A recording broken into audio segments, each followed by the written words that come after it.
Today, we're going to talk about my favorite reads of 2023 and the books that I would recommend you try.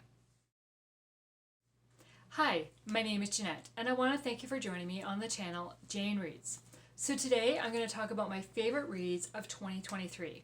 I have 10 books that were first-time reads to me, and then I have 5 books that I reread that I'm going to mention. So I will do the rereads last. So I have a total of 15 books to talk about. I'm going to try to keep this kind of concise about each book and not go on and on, because all of these are favorites. So last year I read 130 books. Out of those 130, I gave 24 5 stars. And out of those 24, this stat was really kind of funny when I broke it down. Out of those 24, 12 of them were new reads to me, and 12 of them were rereads.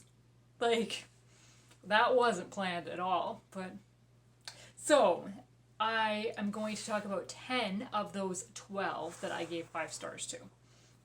So I've tried to kind of lump genres together so that it kind of flows nicely.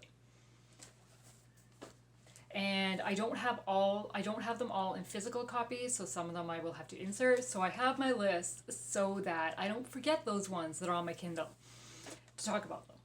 So let's start with historical fiction first, because it's the one I have the most of, which is shocking because it's not the top genre I read for the year. And the top genre I read for the year, I only have one to talk about in the new category. Okay, so let's start with historical fiction. The Blackout Book Club by Amy Lynn Green. This is set at the very beginning of World War II in Maine, so on stateside America. And we are following, what's her name? Avis, who is the sister of the guy that was the librarian at the local library. He goes off to fight in the war, so she takes over his position, but she does not have a passion for books like he does. And so we're kind of seeing her learn about the library and try to keep the library open for him when he returns. Then we have a couple other characters. This is told from 4 points of view. I'm pretty sure it's 4 points of view. And we are following all these characters that are back at home, like on the home front.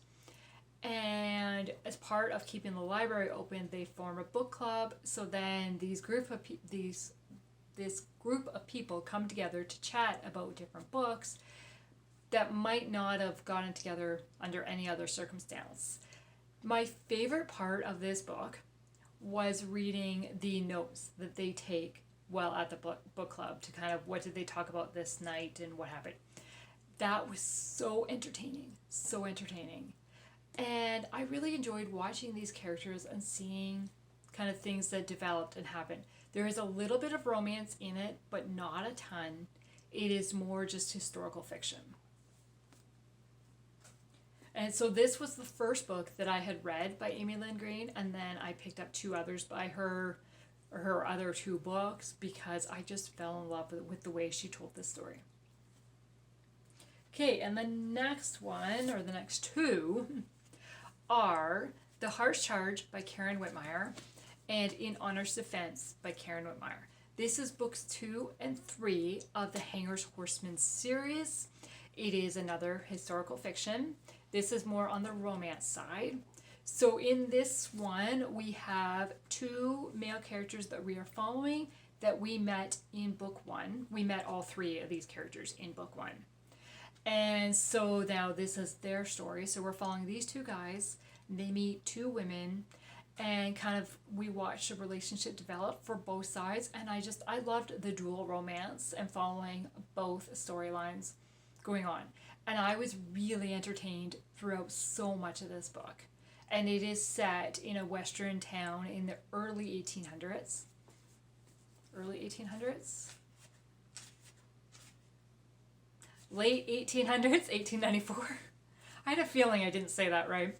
And then this one picks up with the other character that we met in book one, so the other member of this team. And we, again, late 1800s, and Luke goes and meets a brother and sister, and the sister has become responsible for the brother. And the brother kind of gets himself in some sticky situations, and Luke comes and helps, and then a romance develops. But just the way that the characters interacted and the family relationship between the brother and sister, and kind of one is being responsible for the younger one, not brother and sister, nephew. I'm sorry, nephew, not brother and sister at all. Nephew. And just, I loved watching kind of them discover themselves, both Luke and then the female character. And so I would highly recommend this series. This is, as I said, this is books 2 and 3 of the series. I enjoyed book 1. It made me want to keep going and get to know the rest of the team members. But book 2 was definitely my favorite. And I think it's because of the way it opens, because I was really entertained from the beginning. And then I really enjoyed following the 4 characters, so the dual romance that's happening. Okay, then I read The Letter Tree by Rachel Fordham. This one is set in Buffalo, New York, and we are following Laura and some guy. What is that guy's name? I don't know.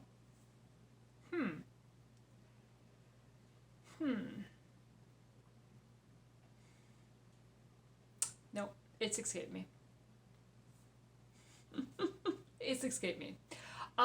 So we are following them, and their fathers used to be business partners, but something happened. They had a falling out. They are no longer business partners, and they have told their children they're not allowed to speak to each other. And that happened years ago. Now the kids are grown up, and they have been corresponding with each other through letters, but they don't know that their pen pal is their father's ex-business partner's kid. And once they realize who their pen pal is, things kind of start to develop, and I was so hooked in this story. And from reading this story, I fell in love with Rachel's writing, and I have acquired all her books since. Because I loved this story. It's like a Romeo and Juliet, a You Got Mail type theme, all rolled into one. I really enjoyed it. Okay, then we got another historical fiction, Across the Blue by Carrie Taransky. Taransky? Did I say that right this time? So we are following Isabella, who wants to be a journalist. But at this time period, women don't have careers. Women don't go into journalism. And she wants to be a journalist, just like her father. And her father owns a newspaper. And so, but the mom is very much just wants to marry her off, right? But she is attracted to this other guy who is not considered to be in her class. And he is trying to fly across the Atlantic Ocean, English Channel. And it's this is a time where aircraft is very, very early. Aviation is very early in history. And they experience problems, and can they do this? And I fell in love with this story and these characters. And the way they kind of battled what society said for them, or what they could do and couldn't do. I loved this book, and I was so happy when I received this from my best friend, because I had read a library copy. But yes, so Across the Blue by Carrie Taransky. Okay, so now we're going to move into a dual timeline. So we're going historical and contemporary. And that is The Secret Keepers of Old Depot Grocery by Amanda Cox. So we are following Glory Ann, who, from 1965, we discover that she was pregnant out of wedlock, and then her fiance gets killed in the war. And so now she's got to kind of carry on, and her parents have plans for her. Then it picks up with the current timeline with Glorianne's granddaughter. And so there are a couple scenes about from not only the 1965 timeline, like what's going on with Glorianne when she discovers she's pregnant and kind of how that's all handled. And then kind of we see a little bit about the mom's growing up years. So kind of in between, say, 1980s, 90s. And then we are at like the present time period with the granddaughter and everything that's going on there. And then the three women come together and they're trying to save this grocery store like the family has run for years, and kind of everything that goes on with that. I love the historical part of the story, following Glorianne and her time in her 20s and how that was all handled and everything that happened, and then the growing up of her children. I fell in love, and this book had me in tears because there's a particular scene that I can just remember reading it and be like, I can't believe that just happened. Like, how did that just happen? I really enjoyed this story. Okay, and then another dual timeline is I'll Be Seeing You by Robin Lee Hatcher.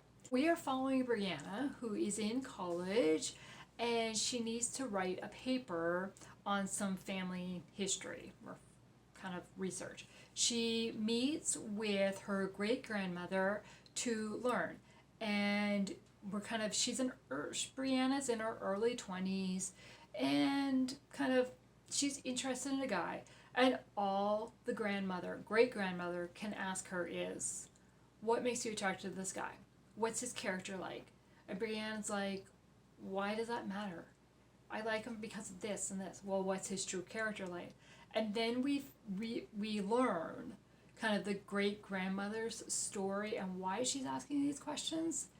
And again, I was hooked on the historical timeline and finding out what happened to the great-grandmother and kind of watching her experience it as she's going through it in her late teens, early 20s. I was hooked.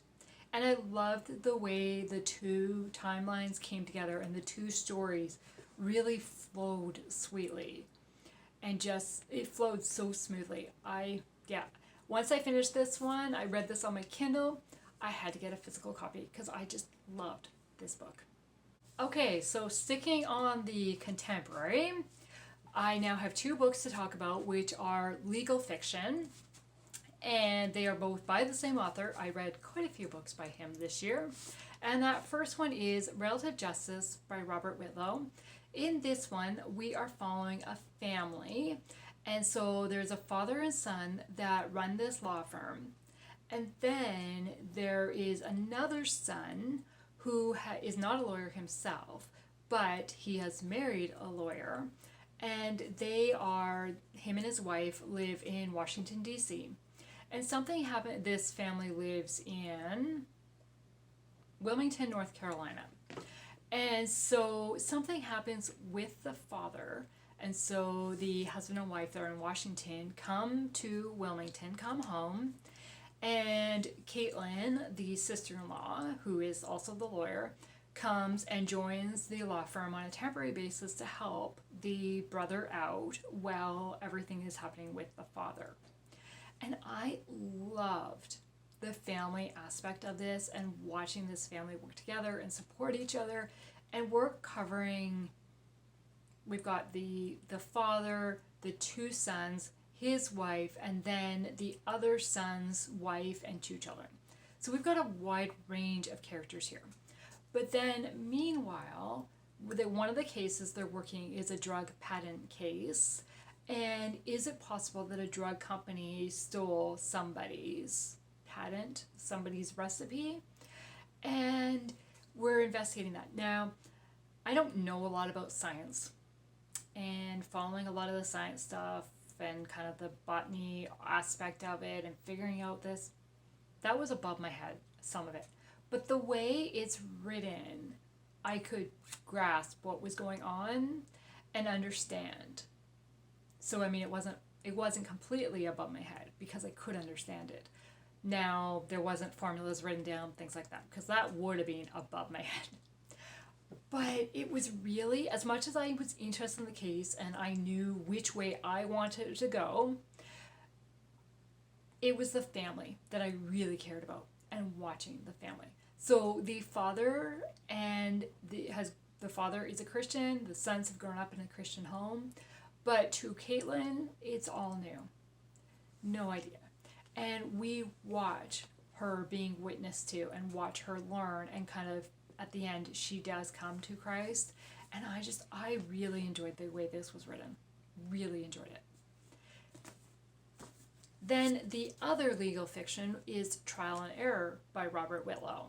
And in this one, we are following a lawyer, Buddy, who, when it first opens, we discover he was 18, waiting for his daughter to be born, and then we learn very quickly on that he hasn't seen his daughter since she was a baby, and he's been searching for her for the last 18 years.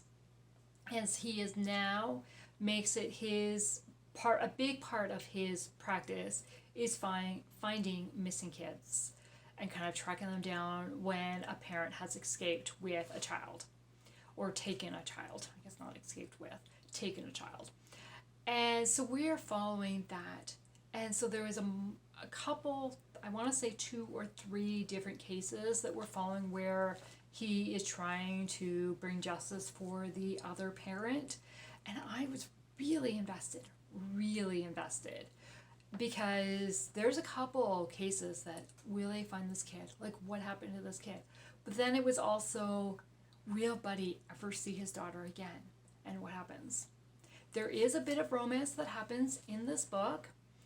And we also see Buddy was not a Christian at the very beginning of the book. And everybody kind of thought maybe he was, because of like the morals he had as like kind of now, like in 18 years after the high school, like after he had the baby, but he's like, no, this is just what I believe and this is what I was fighting for. But then we see him come to Christ and kind of share his story and wants to tell everybody around him what happened to him and like kind of how God spoke to him. I loved this book. I mean, I'm going to say this about all these books I'm talking about because they're my favorite books. I love them all. So yes, this was another we're following a lawyer. There is cases that happen. They're in the courtroom, but there's also like working with the police and investigating that. And how many times can I say, I love this story? Yes, I really enjoyed. And then the last book on my new to me list, first time read through, is Fatal Exchange by Lisa Harris. Now, if you saw my December wrap up, I talked about this book, and I did not expect to even read this book. I didn't own it at the beginning of December. I loved this book, and it's the only romantic suspense on this list, which is my top genre. Like, that's amazing. Or out of these 10, I should say. Clarify that. And so this is book 2 of the Southern Crime series. And we are following Emily and Mason. And Emily she's a high school teacher, and her high school classroom has been taken hostage by a student gunman. And Mason is a police officer working with the police, trying to figure out what has caused this student to do this, and can they stop it in time before somebody gets hurt. But then we're also following the case that was talked about in book 1 of this series. Now, to fully get this story with the Emily's family, because the whole family is featured in this book and in book 1 and 3, and to follow that, you really need to read each book in order because it carries over. However, the case with the high school gunman is its separate story. in this. There's a little bit of overlap with the other case, but not much. That, I mean, if you wanted to just read this book, you could just read this book. So, yes, Fatal Exchange by Lisa Harris. Okay, now the 5 rereads that I have to talk about. 4 of them are romantic suspense. So that makes up for not having any new. So the first one is Aftermath by Terry Blackstock. This is my second time reading this through, and I loved it just as much the second time as when I read it the first time. So there is a bombing that happens at the very, very beginning of this book. And then the police receive an anonymous phone call, and Dustin ends up getting pulled over, and we learn very quickly on that Dustin's being framed for this. But why is he being framed? Can they figure out who, like what's going on? The police are, we know as readers that he's being framed, but the police don't know that. And it's kind of, can the police discover what is going on, and can Dustin get out of this? Then we are also following Taylor, I think is her name, and she was at the event that where the bombing happened, and she is dealing with repercussions of that. She lost some friends through that, and kind of how she's dealing with it. But then we're also following Jamie, who is a lawyer, who grew up with Dustin, and so Dustin calls her for help, but they haven't spoken in a number of years. And Jamie doesn't know what to believe. She knows what she wants to believe. So we're following all 3 different points of view to see, and I was invested in all 3 characters. All 3 of them. Like, I did not want to put this book down. It was edge of the seat. Is it going to work out? Are the good guys going to win? Are the bad guys going to get caught? Loved it.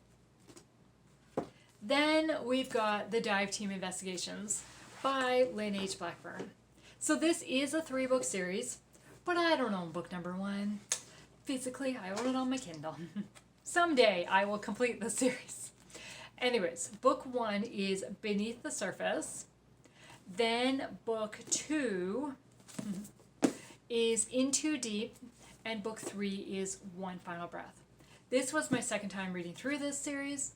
I gave all 3 books 5 stars. I love this series.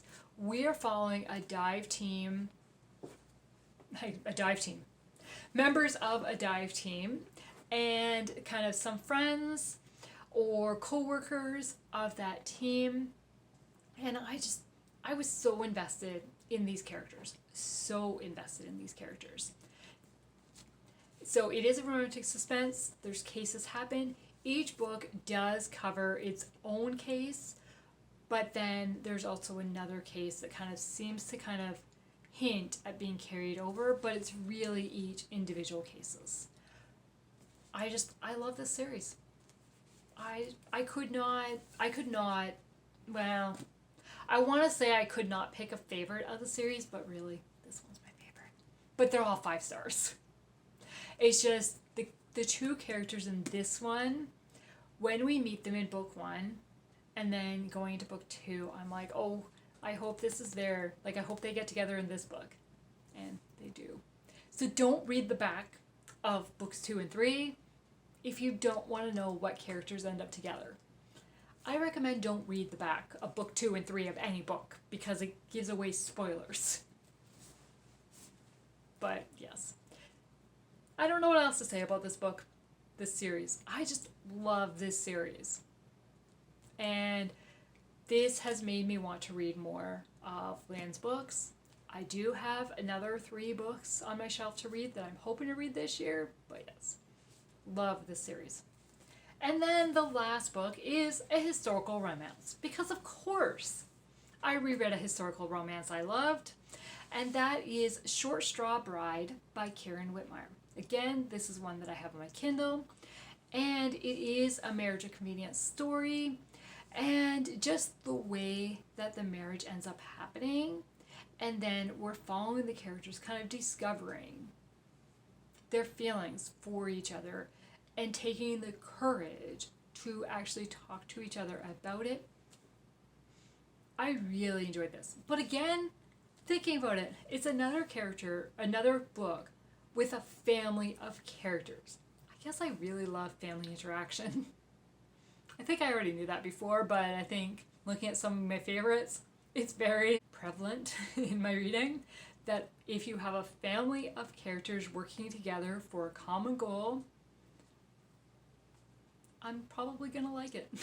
Okay, so those are my top reads from 2023. I have 10 new reads and 5 rereads that I just love and was so excited to go back to. And out of these 10, I probably, most likely, will end up rereading each one of them at some point in the future because I love rereading and love revisiting books. But it won't be in 2024 because I just read them in 2023. I like to space out a couple years at least. So yes, those are my top 15 books that I loved. Have you read any of these, or have I made you want to add any of these to your list? Thank you for taking the time to watch this video today, and I would love it if you would like and subscribe to my channel for future content. Thank you. Bye.